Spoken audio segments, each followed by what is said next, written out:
beloved Boss Mike Cervera.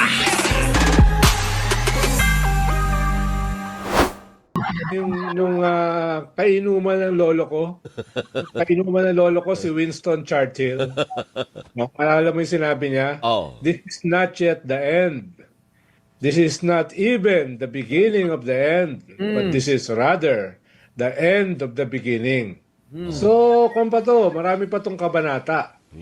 Halimbawa, today lang magkabakbakan yan. Yung pre-trial meeting. Today. Today ba yun o bukas? So yan, mahalaga yan, no? Mahalaga yan dahil isa-set niyan yung mga pag-stipulate ng mga facts, yung sequence ng evidence, no? Yung mga schedules ng impeachment. So yan, mahalaga yan going into the impeachment trial.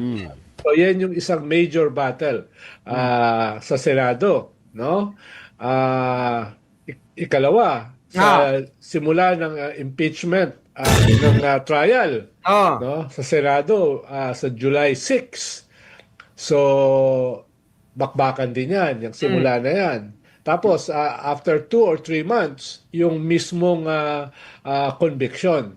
Pero in between pagtatalunan diyan yung ebidensya. Ayan na. Oo, syempre. Pagtatalunan yung ebidensya diyan. Kung yung ebidensya ba talagang sufficient? Sufficient na nga. 'Di ba? Sufficient na nga kasi napagtalunan na sa Kongreso.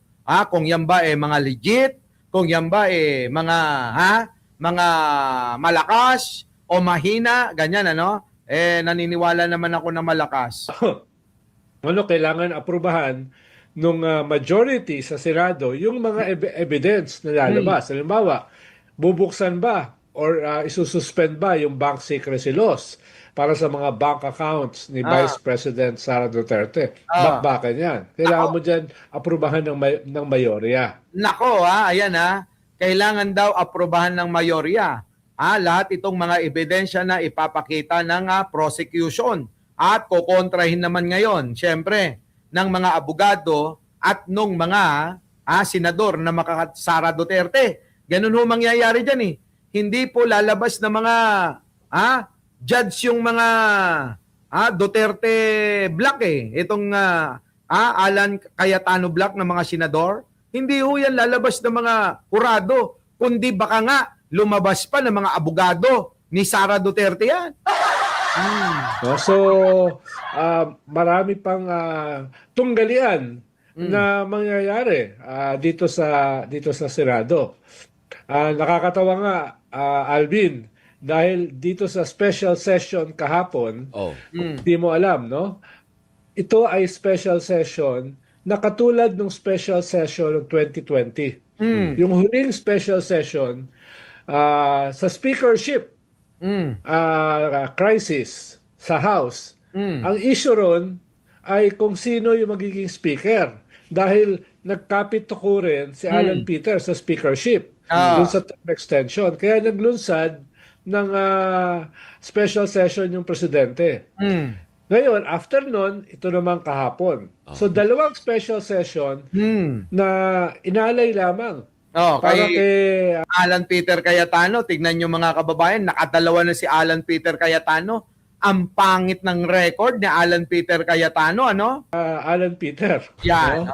Talagang parang naulit ang kasaysayan. Yon. Pero hindi pa At siya pa rin ang umulit. Nangyari yung special session sa panahon ni Digong at nangyari uli sa panahon ni Pangulong Bongbong at iisang tao lang ang sangkot. Walang iba kundi si Petra. Tayo na talaga, Petra, ang galing ng record mo mga kababayan Undisputed Petra Cayetano. Putik, ang galing. Tapos, ewan ko kung anong basa mo, ganun-ganun na lang ba, tatahimik na si former Senate President Alan Peter Cayetano o mag-antay kayo, may return of the comeback? Hala ka! Eto na. Eto na mga kababayan, yung gantihan na tinatawag, mag-antay Ito na ang return of the comeback, mga kababayan. Sige, tuloy. Sigurado. Nako! Sigurado. No? Ah. Tama yung sabi mo, return of the comeback yan. Oh. Lalo na, Ah. yung siya at saka yung mga kasama niya, gaganti yan. Naka! Yari tayo, mga kababayan, gaganti daw! Paano na yan? Gaganti daw, mga kababayan, ang kampo, Nino! Kampo ni Kawatano, mga kababayan, gaganti daw. Gaganti yan. At malinaw naman yung posisyon nila sa impeachment. Nako. No? So, lahat ay gagawin nila para labanan yung conviction ni Vice President Sara. Yun naman talaga yung matagal ko na ngang sinasabi yan, Tolit Staroy Di ba, Dictos Rex? Matagal na nating sinasabi yan na talagang ang kanilang pakay, hadlangan, tutulan, at maibasura. Ito pong impeachment trial ni Sara Duterte. George D.C. Yan talaga yun, mga kababayan. Maiwasan na makonvict. Iniiwas nila na mahatulan si Sara Duterte. Yun po talaga yan. Yan yung mga ginagawa nilang ganun, pakagat lang ho yun. Yung mga nakaraan na nag-convince sila, mga kababayan ko, para dun sa impeachment trial. Naku, mga kababayan ko, yun po ang tawag doon ay pakitang tao lang. Iba ho yung gagawin nila sa mga sinasabi nila, kunya-kunyarian. Kung sa Ilocos lang yan, kum-kum-balet lang. Diba? Mga kababayan, kum-kum-balet lang. At syempre, medyo lamang sila dahil ang kailangan nila hindi yung majority. Katulad nung nangyaring bakbakan nitong nakaraang 37 days sa Senado. Ang kailangan lang nila ay yung 1/3. Yun lang ang kailangan nila. Kailangan lang nila mapigilan yung 16 votes. Yun. Kita nyo? Ang kailangan nila ngayon ay mapigilan yung 16 votes. Ngayon, 13 sila, mga kababayan, 13. Yung majority, 13 na sila. Kung matutuluyan yung isang babae at isang lalaki na lilipat, 15. 15. So, magiging isa na lang ho ang magiging problema. Kung lilipat na ho yung dalawa. Magiging 15 na ho. 13 sila sa kasalukuyan. May 13 ho yung mayorya sa Senado. At sigurado na ikukonvict si Sara nyo. Ngayon, yung dalawa na ngayon itahimik na playing safe. Alam nyo na kung sino tinutukoy ko. Walang iba kung hindi itong magkapatid na bilyar. At eto pang isa. Kung yun ang mangyayari, isa na lang talaga ang problema. Na baka si Bongo na nga yan, Addictos Rex, baka si Bongo na ang pang-16 na magkukonvict kay Sara. At sa mga hindi magkukonvict kay Sara, tatandaan ng tao yan.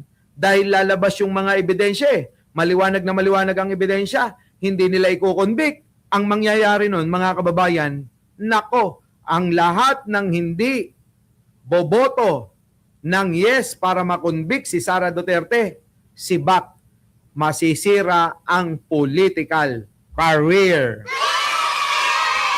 At malaki ang tsansa ni Attorney Claire na sa 2028 meron na tayong maganda, matalino, matapang na anti-Claire sa Senado. Diba? So paano? Alam nyo, sa totoo lang. Siningit ko lang tong live na to kasi meron tayong bingador. Syempre, magpapapogi pa tayo. Maliligo pa tayo. Magpapaayos pa tayo. Maghahanap pa tayo ng isusuot. So matagal pa. Babiyahe pa tayo. Nakaw!